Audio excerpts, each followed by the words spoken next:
Tonight on the Worldview Weekend Hour, part 2 in our series on the cultural Marxist plan to destroy the U.S. military and turn America's young people into social justice warriors.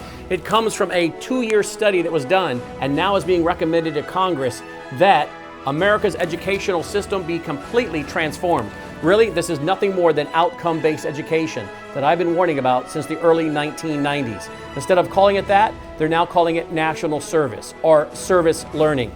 And unless you pass their effective objectives, attitudes, values, feelings, and beliefs, you won't get a high school diploma. And guess what? Homeschoolers are not exempt. This will fundamentally transform America, America's educational system, and our U.S. military as it calls for including women in the draft.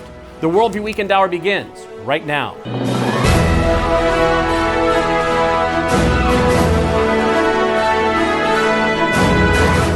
WVW-TV presents the Worldview Weekend Hour with Brannon and Howse. Whether the topic is law, science, government, economics, history, family, social issues, education, or theology, Brannon brings the issues of today into clear focus through the lens of a biblical worldview. And now, here is your host, Brannon Howse. Good evening and welcome to the Worldview Weekend Hour, and I hope you have invited your friends to join us tonight as we discuss part 2 in our series, The Cultural Marxist Plan to Destroy the U.S. Military and Recruit Social Justice Warriors. And my friends, I've spent all day again studying this document and taking screenshots. Again, reminder for those who are joining us who missed part 2 last night, this comes from a 2-year study, over 2-year study, that was compiled by a commission made up of mostly Obama and Clinton people, including a transgender, a guy who's now a lady who used to be in the military. And my friends, they're recommending the draft for America's ladies, to draft America's daughters.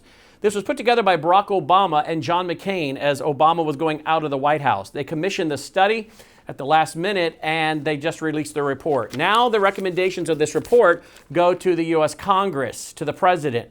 Well, the good news is we have a chance to read it, find out what's in it, and let's try to stop it. Although, my friends, that's going to be a Herculean attempt because many Americans are asleep at the switch. And what really scares me is that parts of this, or even all of it, could be dropped into any of the coronavirus stimulus or emergency legislation, whatever you want to call it. We know they tried dropping in to that last week, the digital dollar, and apparently that was pulled out.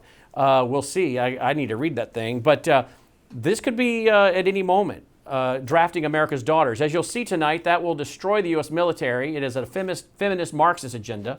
But you're also going to find out, as I did today, because there's a lot of words in this document. I mean, this is double-sided print. I had this printed off double-sided. And so I've been making my way through it and providing you the screenshots last night, and we'll do so tonight. And what I found out today is this is all going to be run out of, largely, the Department of Education. So it's going to fundamentally transform America's educational system. Now, again, we talked for many years, I did in my book, my first book that came out in 1993, An Educational Abduction. My second book that came out in 1995, Reclaiming a Nation at Risk, about outcome-based education. America 2000, unveiled by George H. Bush. Then it became, under Bill Clinton, Goals 2000. Then under George W., No Child Left Behind. Then under Obama, Common Core. It's all the same thing. It comes from the United Nations World Core Curriculum. That's all documented. So this has been really pushed by Republicans and Democrats, and we have to be fair and honest about that. But my friends, this is what has been known as outcome-based education for many years. But they've changed the name. And this is really nothing more than outcome-based education, now hiding under the title of service learning, being promoted as national service, community service, but is written by a bunch of radicals who work for radical community organizations, whether it's Public Allies or a number of them, which Barack Obama and Michelle Obama were involved in Public Allies, modeled after the worldview of Saul Alinsky. All this is calling young people to become community organizers. Very invasive, very much a violation of parental authority, as we'll see tonight. And yes, homeschoolers, you are not exempt, as you're going to see on the screen tonight. Well, here is the cover of this report that any of you can look up online and print out the PDF, just as I did. We've been waiting over 2 years for it to come out, and it came out last week. Inspired to Serve, the final report of the National Commission on Military, National, and Public Service. So as we saw last night, indeed, they are going to recommend selective service for all women between the age of 18 and 26. So this means your daughter, your granddaughter could be drafted and sent off to war. That's not something a civilized society should be doing. Let me just simply say, well, those of you who support Israel, don't they do this? Well, Israel is a unique situation, and we don't have to agree with everything Israel does. Now, do we? I don't agree with everything Israel ever does or their government. I can support the Jewish people without ever agreeing with everything their government does. But we also have to understand that Israel is a unique nation, a little sliver of land surrounded by untold millions of people that want them dead. And we know if the Islamists come running in there, one of the things they're going to do is take their daughters and wives and rape them and make Islamic babies out of them. That's just a matter of fact if you study the Quran, the Hadiths. And so they better know how to defend themselves, the Jewish ladies. And so that's a very unique situation with a very unique piece of land. Not only that, last I checked, they weren't indoctrinating those folks that are part of that conscription for their educational system. They're not indoctrinating them to hate Israel. They're not indoctrinating them to hate their own nation, to turn to values and a worldview contrary to the very foundation of their nation. That's what we're talking about going on here in America. So again, we can't use Israel as the example and say, well, it must be okay, Israel's doing it. They're a different and unique situation. Also, when they are involved in whatever it is they're doing with learning how to defend themselves and their nation, they do it right there in their everyday job, on the beach, at the coffee shop. They're not being taken off to some boot camp for social justice warriors and indoctrinated that America's an evil, racist, horrible place that needs to be overthrown with revolutionary ideas and implement socialism. So you really can't compare. It's not the same thing. And again, we're talking about a very unique situation that requires them to do that with a limited number of Jews in that little sliver of land surrounded by those millions of enemies. Now look at what Simone de Beauvoir said. She was a major feminist. She said no woman should be authorized to stay at home to raise her children, precisely because if there is such a choice, too many women will make that one. Well, isn't it interesting? They're all for freedom of choice. You know, they're pro-choice, which means pro-murder when it comes to unborn children, but they don't want women to have the choice to get married, stay at home, and raise children, because if you give them that choice, most women will do that. Now, why is that? Because God created male and female, He created them, and He made them different, and they have complementary roles. Complementarianism is what we believe in, not egalitarianism, that we're all the same. No, complementarianism. Biblical roles for men and women, common sense roles for men and women. God created man and He created female, male and female. He created them differently, and they complement one another. And naturally, many, many women have that God-given desire to have a family, to get married and have children. And that's why they naturally choose that route, many of them, because that, I think, is part of the way God created them. Well, the feminists don't want them to have that choice, as you can see. No woman should be authorized to stay at home to raise her children, precisely because if there is such a choice, too many will make that one. Well, remember, we started out last night looking at AmeriCorps, and I found online, this is not in the report, this is online. I did a lot of digging behind the scenes to find out what this group's really all about. AmeriCorps, started by Bill Clinton. Immediately, they're admitting they want to start change agents. They want to create change agents, community change agent. Then it says they want people to think global and act local. So global values, think global, act local. Then they want you to be believers in social justice. That's another word for saying socialism or common good, as this document uses the phrase common good over and over. And they want you to be a champion for sustainable solutions. That fits right in there with sustainable development, which comes from the United Nations, also known as Agenda 2030 or Agenda 21. And then we see right here, brand new slide, homeschoolers, you're going to be included. Section 8, homeschooling. Look at B. To receive a high school diploma, all homeschooled pupils shall be required to pass an assessment in civic education as described in Section 4C and shall complete a student-led applied civics project as described in Section 5B. So, it's civics education. That's not a big deal. Really, what does civics mean? What does that mean? That's a subjective term. This means whatever's for the common good, whatever benefits the community. We saw last night it's going to be about values. We saw last night it's going to be about collaboration. We saw last night it's about people's disposition. See, these are a lot of effective objectives: attitudes, values, feelings, and beliefs. I don't care what you call it.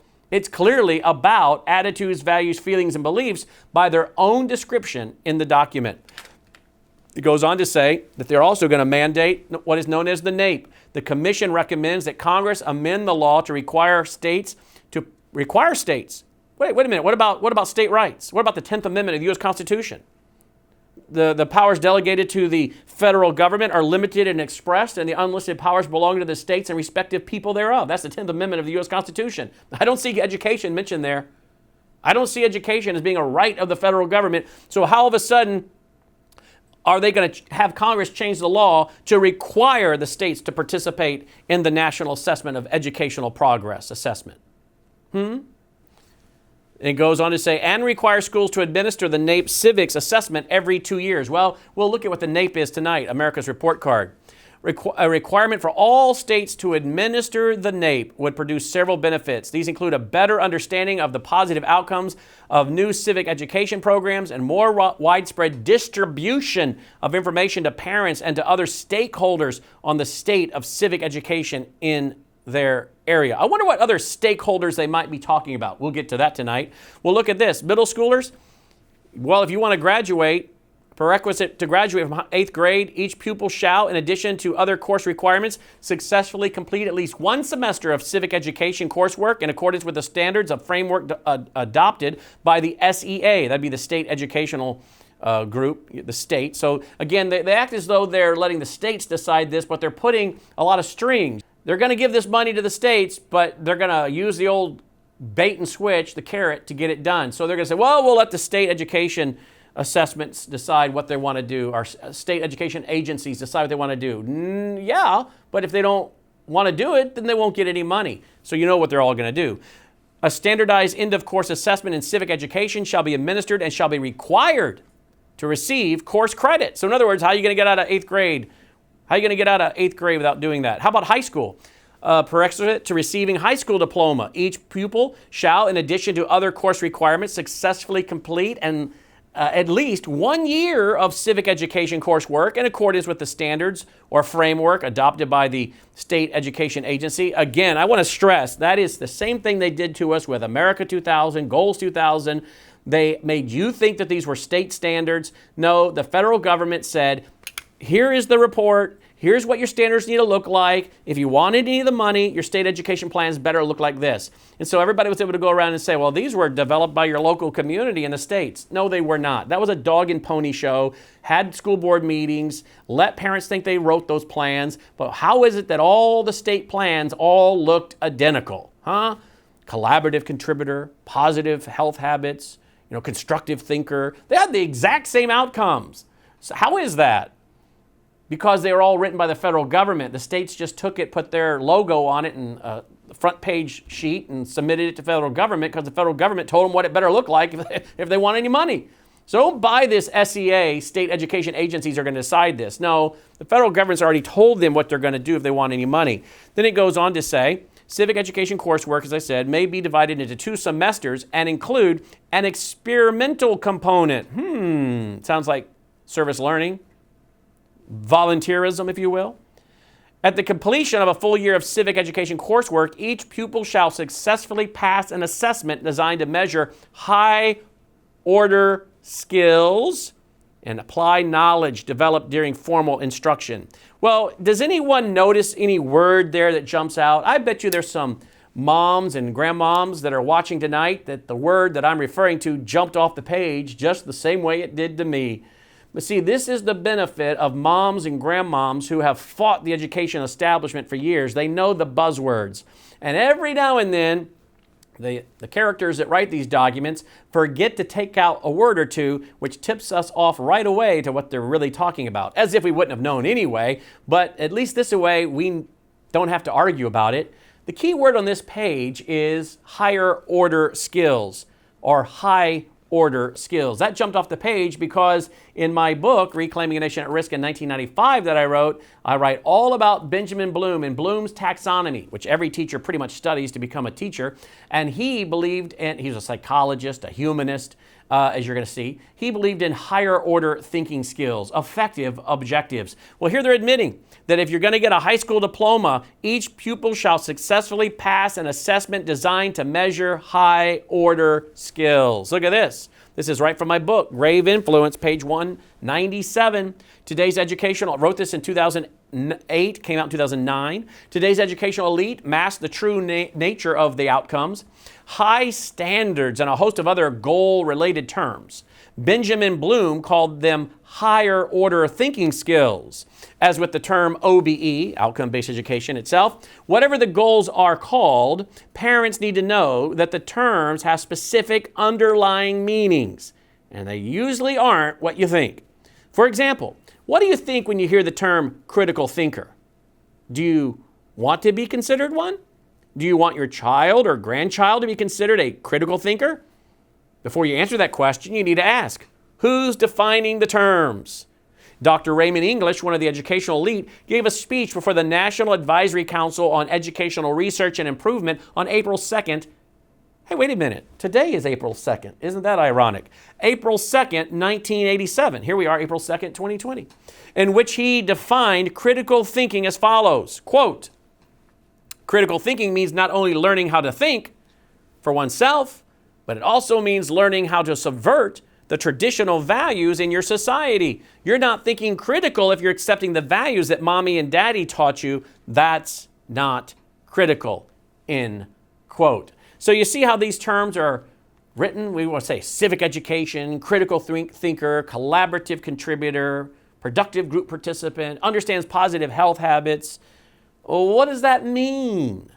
Well, look at this list. In my book, Grave Influence, I warned past names for outcome-based education have included mastery learning, results-oriented, total quality management, quality schools, essential schools, transformational education, reformed education, restructured education, competency-based education, break the mold 21st century schools, exit-based teaching, high standards, performance-based learning, high-level learning, mastery teaching, formative testing, corrective testing, extensions learning, summative evaluations, credentialing curriculum, advancement teaching, results-based curriculum.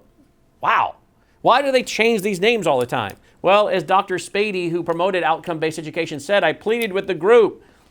We only have about 5 years to use this term. We have to change it again. Why? Because as soon as the parents and the public catch on, the taxpayers catch on to what's happening, they got to hide it again. And they have had a really hard time passing outcome-based education, school to work, goals 2000, all they want to do in its totality. They've done a lot, but they haven't done everything they want to do.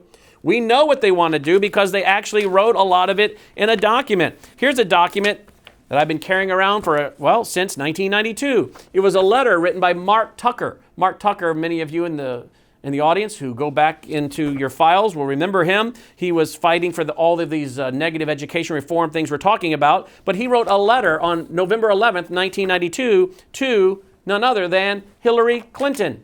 And then after that letter was written about how excited they were the Clintons had won and how they could use Bill Clinton to further their education agenda, they then wrote a document called Human Resources Development Plan, Human Resources Development Plan for the United States, which is basically implementing outcome-based education, merging education with industrial production, which is the 10th plank of the Communist Manifesto, giving kids a certificate if they meet the objectives, the effective objectives, attitudes, values, feelings, and beliefs, and how they're going to use the Clinton administration to get these things done.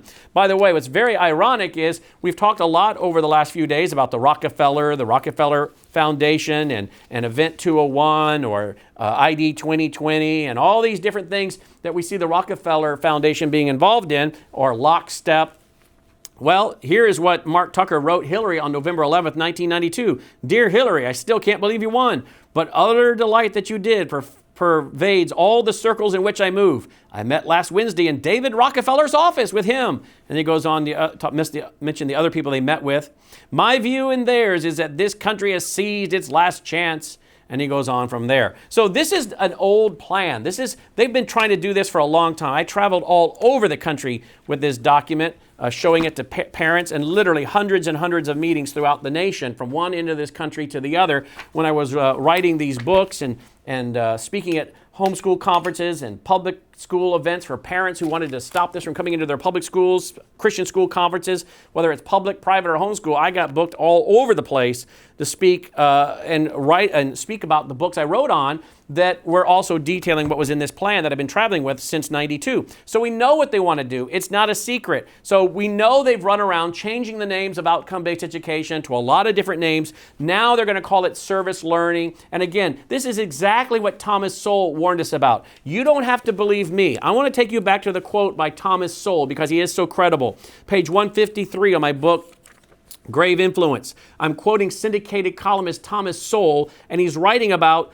the dangers of, quote, community service. He says, Professor Dewey, meaning John Dewey, the godfather of progressive education, said it all 70 years ago. The great task of the school, he said, is to counteract and transform the beliefs and values that the child brings from the home and the church. That is what the educational trends of the past 2 generations have been all about. Whether the specifics were called values clarification, community service, outcome-based education, or 1,000 other pretty names. Once you look behind these glittering labels to the specific things that are said and done, the agenda becomes clear, understanding the values and beliefs that parents have taught their children and replacing them with politically correct notions from the counter-culture. Community service is not about community or about service, writes Thomas Sowell. It's about using children for ideological agendas and using those agendas to instrument the welfare state view or the world on impressionable young minds. And he goes on from there. So I'm not the only one saying that outcome-based education hides under a lot of names. Community service or service learning is now one of them. Look at this from the Republican Party of Texas. I found this today in my research. It's amazing the stuff I find when I get out there and start researching and using search engines, and this popped up. 2012 Republican Party of Texas, report of Platform Committee and Rules Committee. So in their committee, the Republican Party of Texas had this, knowledge-based education. We oppose the teaching of higher order thinking skills. Values clarification, critical thinking skills, and similar programs that are simply a relabeling of outcome-based education, mastery learning, which focuses on behavior modification and have the purpose of challenging the students' fixed beliefs and undermining parental authority, end quote. And they are 100% right. And yet, my friends, what is this document calling for? Each pupil shall successfully pass an assessment designed to measure high-order skills. They have also told us that this is about, again, values, disposition, dialogue. So the Republican Party of Texas in 2012 was absolutely right. Here's In All Our Children Learning. Benjamin Bloom discloses what he believes is the ultimate goal of education. Benjamin Bloom, the father of outcome-based education, if you will. And again, what we're talking about is this commission forcing onto the states through the Congress really outcome-based education under a different name. That's what this commission is calling for, okay? So here's what the father of all this really had to say is the purpose of education. The curriculum may be thought of as a plan for changing students' behavior and as the actual set of learning experiences in which students, teachers, and materials interact to produce the change in students, end quote. He goes on to say, quote, a large part of what we call good teaching is the teacher's ability to attain effective objectives through challenging the students' fixed beliefs, end quote. What's effective objectives? That's attitudes, values, feelings, and beliefs. By the way, challenging the students' fixed beliefs, who fixed them there? The parent. You see, that's the problem. Psychologist Dr. Pierce of Harvard. Dr. Pierce of Harvard in the early 70s said, every child who shows up at the school at the age of 5 is mentally ill because he comes to school with an allegiance toward our founding fathers, this form of government that we have, nationalism, patriotism. All this makes the child sick. It's not what I would call a true international child of the future. Remember that quote, Dr. Pierce of Harvard in the early 70s? Yeah, so we got to challenge those fixed beliefs, as Bloom said, or as Dr. Pierce said. Well, look at this. This is what I found again in my research this week. Actually, I found it last week. This is from the Corporation for National and Community Service. Now, the corporation, the Corporation for National and Community Service is who also runs AmeriCorps. They're all the same thing. And when I went to their website and I started putting in, look at the little box up there at the top where I put in the word Dewey. See, I went there and I typed in all kinds of words. Social justice, Agenda 21, Agenda 2030, sustainable development, common good. I type in all kinds of words until I find their little articles that prove that they're teaching exactly what I know they're going to be teaching. So I thought, I know this is all based on the trash of John Dewey, so let me see if they admit it. Sure enough, I put in the word Dewey, and up pops articles, and they spill their guts what they're doing. They're not that bright. So here we go. Look at what I highlighted. Reflection, K-12 service learning. And that took me to nationalservice.gov. That's a government site. And up popped this article. Theoretical basis for reflection in service learning. The theoretical basis for reflection as a practice in education is grounded in the work of John Dewey. Bringle and Hatcher in 1999 noted that at the core of Dewey's educational philosophy were these three principles. Now, before we get to what are his three principles, let's all remember who John Dewey is. He's a socialist. He studied the Karl Marx way of education in the former Soviet Union in the late 20s, early 30s, came back to America to teach it here. He helped start the American Civil Liberties Union. That's a communist front group. He's a bad dude, John Dewey, the father of progressive education in America. That's who he is. He basically set up the American version of the British Fabian Society here in America. The British Fabian Society. You know, remember them. They want socialism by evolution, not revolution. Over time, their logo is a turtle. Their logo is a turtle, nice and slow. In the Fabian window, George Bernard Shaw in 1910, their logo is also a wolf in sheep's clothing. Their logo or that Fabian window is the world on fire, a crisis, and then we use it to remold the world closer or nearer to the heart's desires. It says right in the Fabian window. Well, John Dewey started the American version of the British Fabian Society, the counterpart. And here you have a government agency that's admitting their whole service plan is based on the worldview of John Dewey.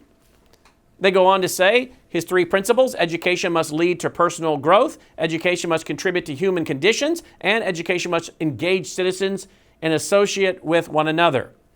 Dewey's educational curriculum distinguished between educational experiences that are worthwhile versus those that are not. Well, what do you mean by that? John Dewey said the purpose of school was not to give them letter grades, but to impact their attitudes, values, feelings, and beliefs, and to prepare them for their place in life. That's what John Dewey said. Go look it up. That's what they mean versus doing real world things versus doing schooling things. Real world things versus schooling things. Values versus actual academics. They go on to say, worthwhile educational experiences do something to prepare a person for later experiences of deeper and more expansive quality. So they want to do worthwhile educational experiences. Well, again, let's find out about who Dewey is, since they're admitting they're coming off of Dewey's worldview. He said, the belief in political fixity of the sanctity of some form of state consecrated by the efforts of our fathers and hallowed by tradition is one of the stumbling blocks in the way of orderly and directed change, end quote. In other words, that Constitution and its fixed standards keeps getting in our way. The idea of absolute truth. We don't want a static Constitution. We want it to be a living, breathing document that evolves. Society evolves, morals evolve. Voila, the law evolves. Society evolves, morals evolve, the law evolves. That's what they want, not a concrete, static, all truths for all times and all people in all places, a fixed, absolute truth. No, that's a stumbling block, said John Dewey. He went on to say, well, let me tell you about him. I already did. He's the father of modern education in America, signed the Humanist Manifesto 1, was a board member of the American Humanist Association, helped establish the League for Industrial Democracy, that's basically your Fabian group, and assisted Roger Baldwin in founding the American Civil Liberties Union. Another co-founder was William Z. Foster, had previously served as the head of the United States Communist Party. Did you know that William Z. Foster helped start the ACLU and has served as the head of at one time of the U.S. Communist Party? Huh? This is who John Dewey is hanging out with. This is who his compadres are. Well, John Dewey helped start the American Civil Liberties Union with Roger Baldwin. Well, this is interesting because, as I document in my book, Grave Influence, I have a whole chapter on Dewey, I have a whole chapter on Baldwin. I quote historian George Grant. He says Baldwin helped to establish the American Fund for Public Service. With $2 million donated by Charles Garland, a rich young revolutionary from Boston, in order to pour vast sums of money into revolutionary causes. So Baldwin is getting funded by a revolutionary And Baldwin is hanging out as a communist, is hanging out with other communists, including Socialist John Dewey. January 17, 1931, the U.S. House of Representatives Special Committee on Communist Activities reported, quote, the American Civil Liberties Union is closely affiliated with the communist movement in the United States. And fully 90% of its efforts are on behalf of communists who have come into conflict with the law. It claims to stand for free speech, free press, and free assembly. But it's quite apparent that the main function of the ACLU is to attempt to protect the communists and their advocacy of force and violence to overthrow the government, replacing the American flag by a red flag and erecting a Soviet government in place of the Republican form of government guaranteed to each state by the federal Constitution, end quote. That's the ACLU, started by Roger Baldwin, along with his buddy, John Dewey, who is the thought leader for this document that has now been released as of last week and submitted to the United States Congress, that includes drafting women to destroy the military, as we saw last night. The majority of the women cannot pass the physical requirements in combat. I'm not talking about supportive roles. They cannot pass the physical requirements. The vast majority of them, 84% were failing one of the tests. The test had to be changed to allow them to get in so they can be in accord with political correctness, which will make us not the fighting machine we need to be. It will also threaten the lives of those men with them on the front line when these women cannot do the physical things that are required. And naturally, they shouldn't really be able to do those things. That's just not normal, the way God created women. And yet the natural inclination of the way God created man would be to run in and protect her should she be injured or on the verge of being hurt or harmed or captured, which would put everybody else at risk and the mission. And of course, not to mention the sexual assaults we looked at last night that are going up and skyrocketing.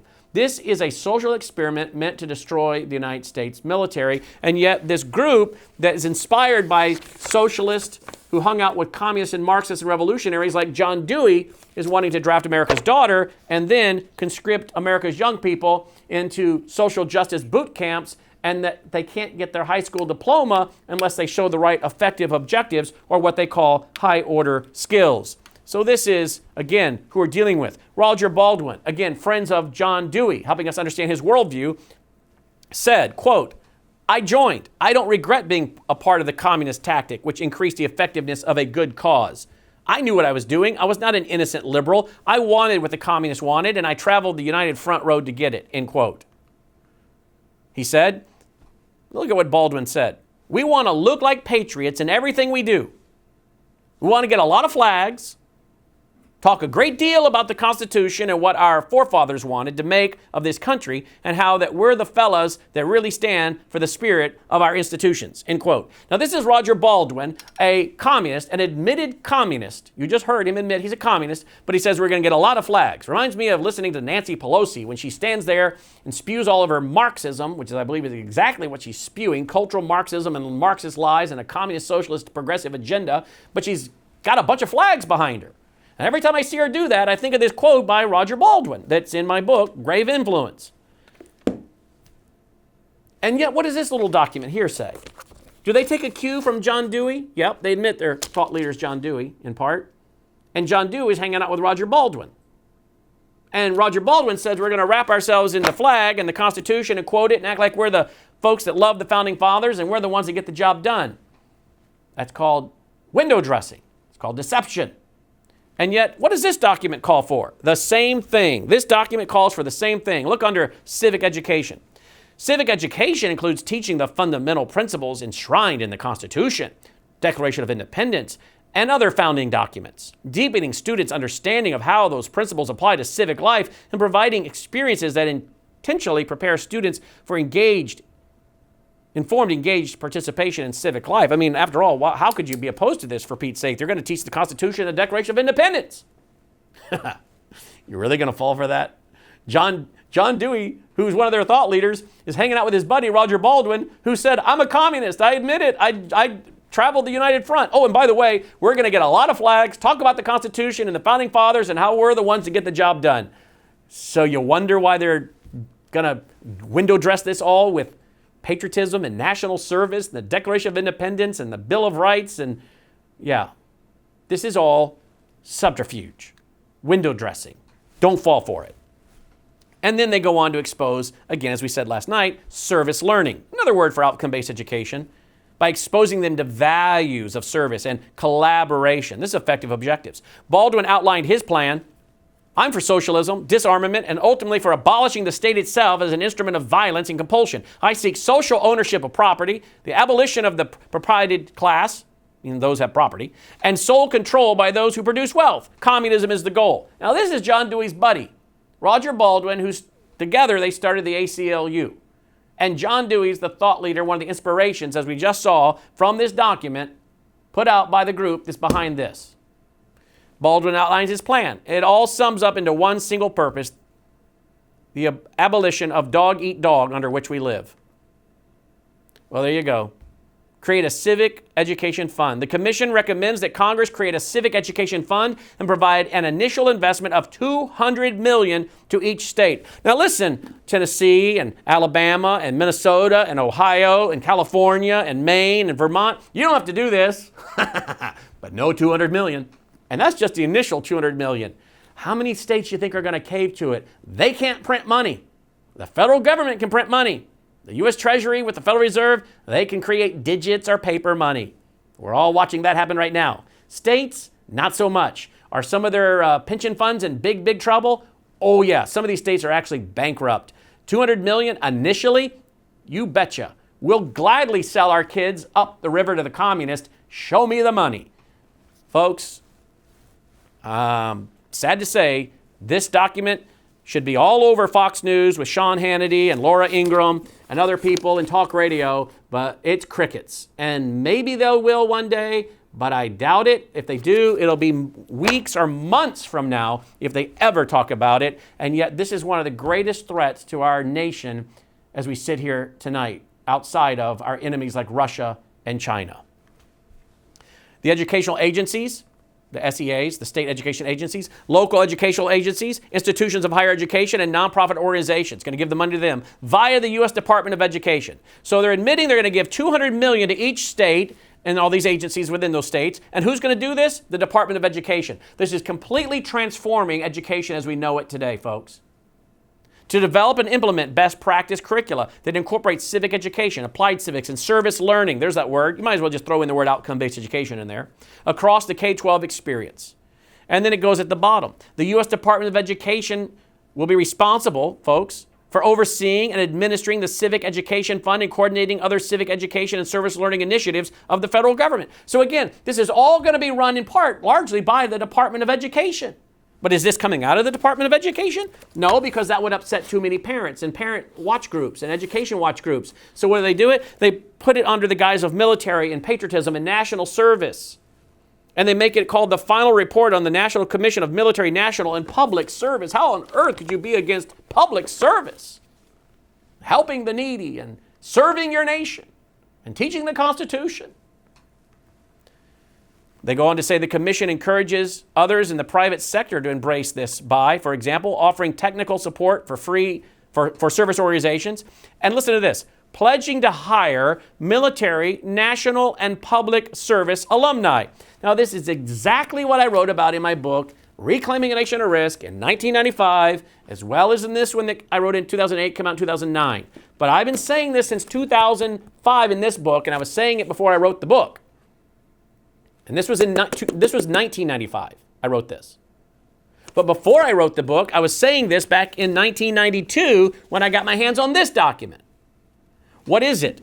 Hillary Clinton and the David Rockefeller and Mark Tucker and David Hornbeck, some of these names mean nothing to you. They have been calling for this since the early 90s, where you get government and big business together, put kids through effective objectives, outcome-based education, change their attitudes, values, feelings, beliefs, and then give them a diploma, and then tell big business to give preferential treatment and hiring to those who jump through the hoops. This is what, go read my books. And this has been repackaged, and this is exactly what they're doing. Here's what I wrote in that book, Grave Influence. As big government and big business merge through corporate fascism, the meshing of education and labor becomes much easier. Chester Finn, former Assistant Secretary of Education and author of federal education legislation, has recommended a system of rewards and punishments based on federal government standards. Quote, Perhaps the best way to enforce this standard is to confer valuable benefits and privileges on people who meet it, and to withhold them from those who do not. Work permits, good jobs, and college admission are the most obvious, but there's ample scope here for imagination in devising carrots and sticks. Driver's license could be deferred, so could eligibility for professional athletic teams. The minimum wage paid to those who earn their certificates of mastery might be $1 higher, end quote. Maybe you don't get a driver's license? Well, look what I pulled out of my file today. March 10th, 1997, St. Paul Pioneer Press. You maybe can't read that. The headline, though, you can. Lawmakers strict with teens. That part where I've kind of put a little ink bracket, let me blow that up. Under bills now moving through the legislature, 16 and 17-year-olds could face driving restrictions if they fail their basic skills test, try to buy cigarettes with a fake ID, or fail to take advanced driver training courses.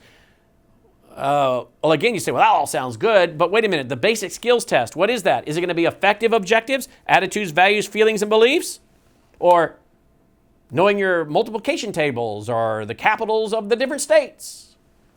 The Commission recommends that Congress amend the law to require states to participate in the National Assessment of Educational Progress Civics assessment. Now, I started it out and I told you we're going to cover that, and now we are. This is known as the acronym NAEP, National Assessment of Educational Progress. It's also called the Nation's Report Card, and they want to require states to administer it. Well, yeah, you're going to get $200 million initially and a lot more after that, and if your kids make a good score, you get more money. This is exactly how they were setting this up with America 2000, Goals 2000, and then they rewrote the largest funding bill for funding of federal education, known as the Elementary Education Secondary Education Act.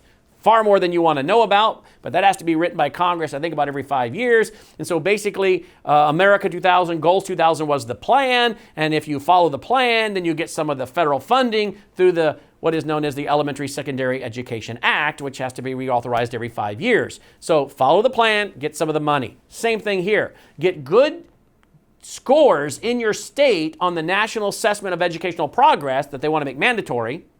Get good scores and your state gets more money.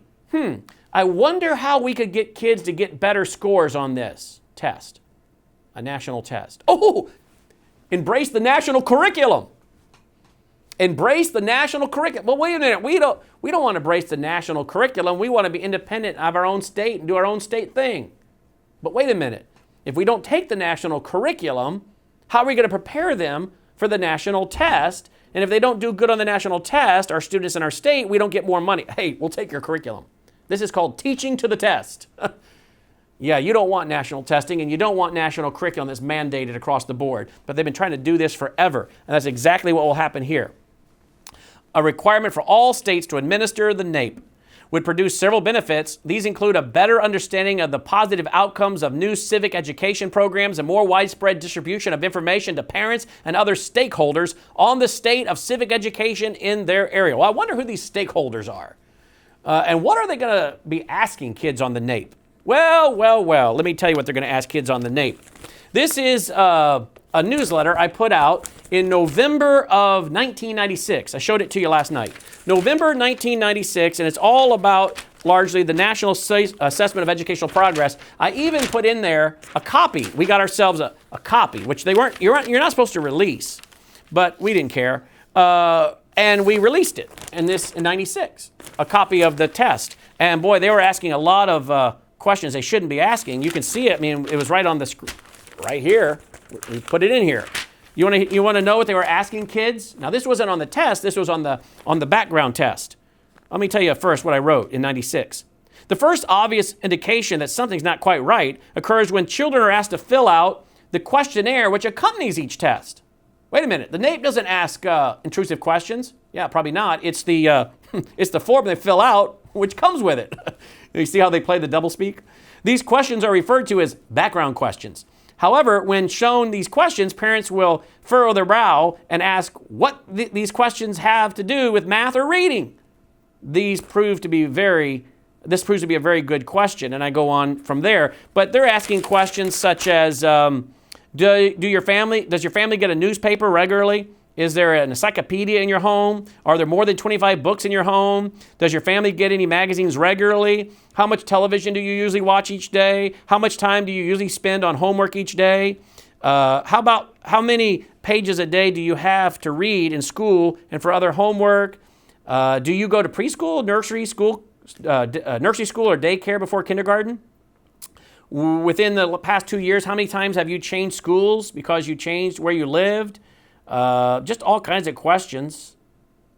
Does either your father or your stepfather live at home with you? Oh my. I mean, just all kinds of questions. Do you have a computer in the house? Do you use a computer for your schoolwork? Now, this was back in 96. So I wonder what the questions are now. But then again, this is me writing this back in 1996. This probably still isn't going on, and I was probably overreacting. Oh, wait a minute. Look what I found today. Liberty Counsel. 2016. Apparently it's still going on, and apparently this law firm, Matt Staver runs it, I know Matt, argued before the U.S. Supreme Court. Well, apparently it's still going on, and they think it's a big deal, even as I did in 1996, because they wrote a letter to a bunch of members of Congress back in 2016 regarding, bottom of the page, proposed changes to the National Assessment of Educational Progress and potential student parental rights violations. In light of this, I write regarding recent proposals by the National Assessment Governing Board, the authority over the National Assessment of Educational Progress, aka the Nation's Report Card, which intends to begin assessing non-cognitive education factors, maintaining extensive student data in pursuit of the evergreen rationale of improving education. Well, we're just trying to improve education, really. The National Assessment of Educational Progress is expanding beyond academic content knowledge to include non-cognitive, socio-emotional parameters in the background survey, which will include 5 core areas. Grit. I like that movie, Pure Grit, or Grit. Wasn't it with John Wayne? I don't think it's the same thing. Grit, desire for learning, school, climate, technology use, and socioeconomic status. The first 2 factors focus on students' non-cognitive skills, and the third focuses on non-cognitive factors in the school. While grit and desire for learning appear to be benign terms on their face, other amorphous mindset categories such as these have been used by activist educators in other surveys and material to reshape students' moral and religious beliefs about controversial social issues such as comprehensive sex education, gender roles in the traditional family, and the normalization of homosexuality and gender confusion, transgender status, or gender identity and expression. The subject of school climate frequently arises relating to anti-bullying, which in turn is often stand-in for the creation of additional protected classes such as sexual orientation and gender identity, again, to undermine traditional values. And of course, he quotes Education Week, Volume 34, Issue 32, page 15, which says, these core areas, grit, desire for learning, school climate, technology use, and socioeconomic status, would currently be part of the background survey for all NAEP test takers. In addition, questions about other non-cognitive factors such as self-efficiency and personal achievement goals may be included on questionnaires for specific subjectives to create content area measures, according to Jonas P. Bertling, ETS Director for NAEP survey questionnaires. So he goes on, Matt Staver in the Liberty law firm, to say, the list of parties to whom disclosures of sensitive information may be made is quite long. A contractor, consultant, volunteer, or other party to whom an agency or institution has outsourced institutional services or functions may be considered a school official under this paragraph. Quote, to authorize representatives of Secretary of Education, and it goes on from there. So basically, who's going to get this information?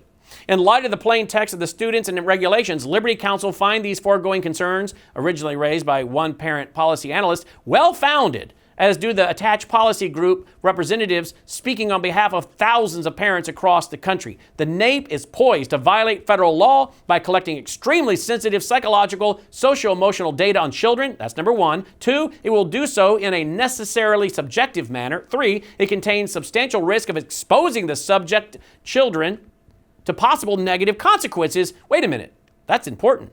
Exposing the subject children to possible negative consequences in their latter schooling, and employment careers. You mean like I wrote about in my book in 1995? To the extent that even supporters of such assessments are concerned. And 4, it will entrust extremely sensitive data to agencies that are no longer governed by serious privacy laws and that have proven they cannot or will not keep personal student data secure. Because notice that last thing again, number 3.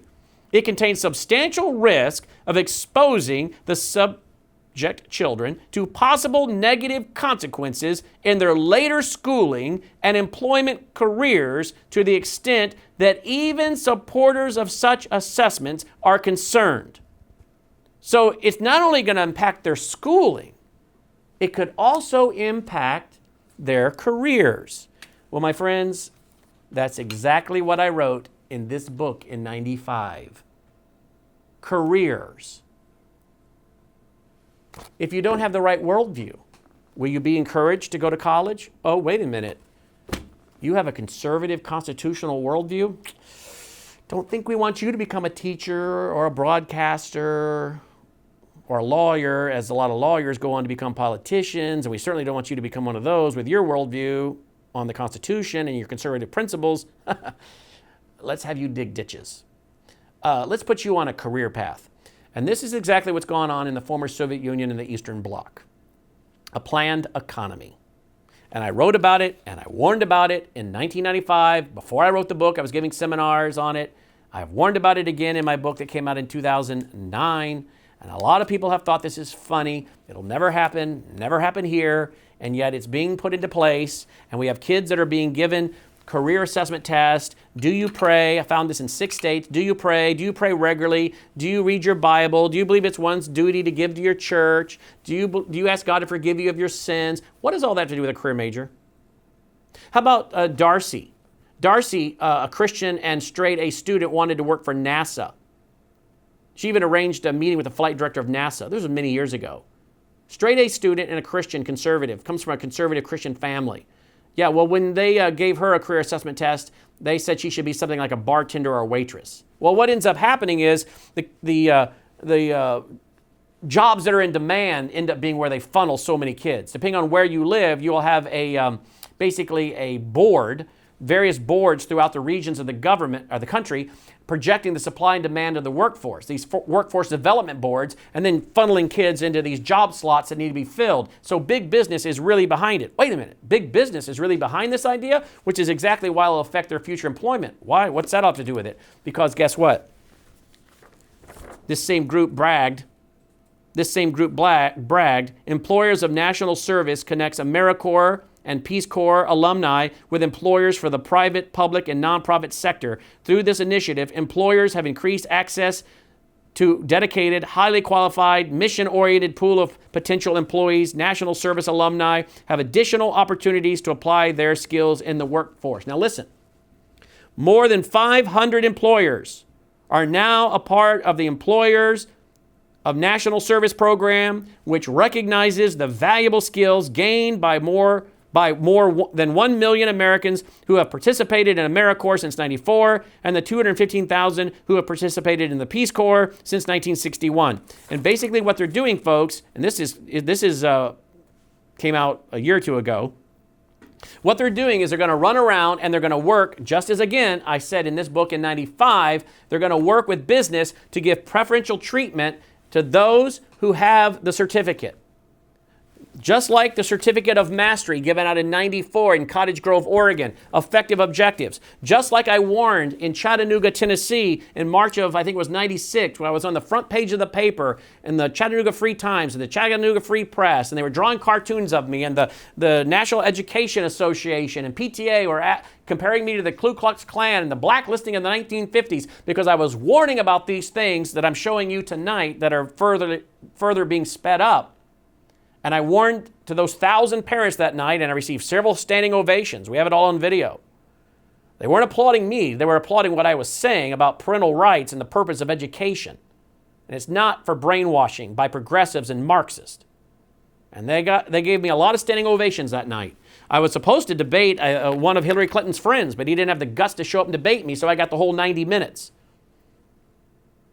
And it was all over the news. In Chattanooga, '96. They said it was one of the largest school board meetings in the history of Hamilton County at the time. They had to keep moving it. Finally, I think they had it at Red Bank Middle School, if I remember correctly. And all the news stations were there. And what was I saying? Very common sense, documented things about what we're talking tonight. And what did their plan in Chattanooga and Hamilton County want to include? Giving preferential treatment to kids that passed the effective objectives, and these businesses in that town and that county would agree to give preferential hiring to those kids. This is not new. It wasn't exclusive to Hamilton County in Tennessee.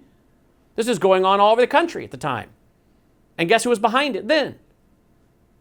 The Chamber of Commerce. Guess who's behind it now?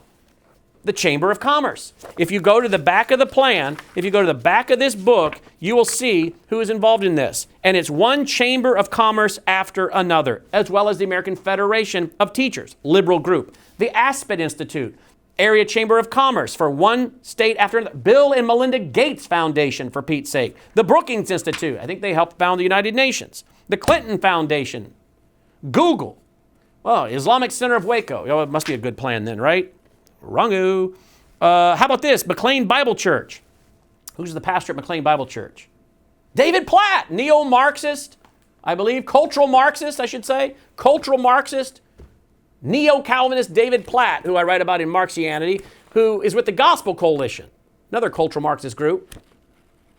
David Platt, who in April of 2018 gave a speech at Together for the Gospel and said, we're all racist. We're all immersed in racism. We just don't know it. And then recommended the book, Divided by Faith, written by two progressives who mock conservatives, and one of them wrote a book praising liberation theology. And little David Platt was there speaking before 12,000 people, telling them they need to go to the bookstore, all these pastors, and buy this trash book.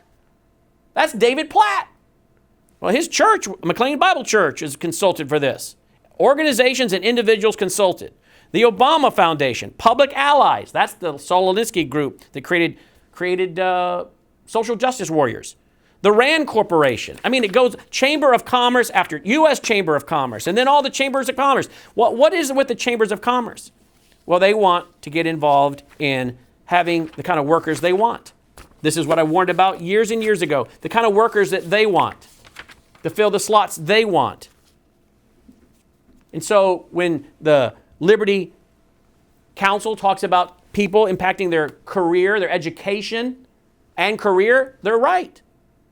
Because if you have the wrong worldview, then all of a sudden your career assessment test said, oh, we think you should do this. Hey, how about the mom and dad and the child decide what they want to do, not the state, not the government. Aldous Huxley said, square pegs don't fit in round holes and tend to have dangerous thoughts about the social system and infect others with their discontent. He said, what we need is an army of managers to assign each person to their given and proper place in the economic structure, a planned economy. Yeah, but now it's being rolled out, outcome-based education, school to work, so much more under the term of national service, service learning. Yeah. You think the American people are going to wake up, get a hold of this, understand it, or keep watching Bachelor and Dancing with the Stars? Do they sit there and entertain themselves to death and find out they wake up as slaves? Their children have been enslaved. And if you don't think this is for you, parent, you're wrong, because as I predicted also in my books, I predicted that one day you might have to go through effective objectives in order to get a renewal of your license to work with Freon or be a doctor or a nurse or electrician or plumber. And people thought that was stupid. And after my book came out, I was giving seminars around the country, I started getting people raising their hand. I'm a plumber. Well, I'm a air conditioning guy. I just had to pass one of these effective objectives to get my license to work with Freon. Well, I'm a nurse. I had to take one of those. Well, yeah, a lot of you have to take them these days now, don't you? Effective objectives. This workshop, that workshop, political correctness, cultural Marxism, continuing education, which is just, again, political correctness masquerading as continuing education to get your license renewed. Huh? We know lawyers that have been told you got to go through a course on LGBTQ if you want your law license renewed. And this plan also talks about this being for every American. Just as I warned about in my book in 95, I tried to say this isn't just about your kids. Ultimately, they want this kind of education for everybody because all they got to do is tie it to your different work certificates or license. And this plan over and over talks about how it's for the whole nation. Just as I wrote in my book in 1993, where Lamar Alexander, then Secretary of Education for George H. Bush, talked about us being a nation of students. Why does everybody need to be involved in what they call lifelong learning? Because again, it's about making sure everybody conforms to the group consensus. Now I conclude with this.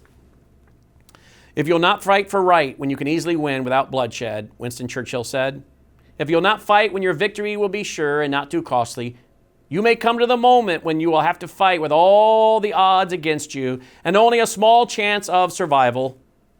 There may even be a worse case. You may have to fight when there's no hope of victory, because it's better to perish than to live as slaves, end quote. My friends, Americans are being enslaved. They're wrapping it in the flag and Constitution and national service and service learning and volunteerism, just as Roger Baldwin said he would wrap his communism in the flag and the Constitution and quoting the Founding Fathers. They're doing it again, but their ultimate goal is to make you a slave of the state. Or as William James, one of the thought leaders of this, said, we should be owned as soldiers are owned by the army.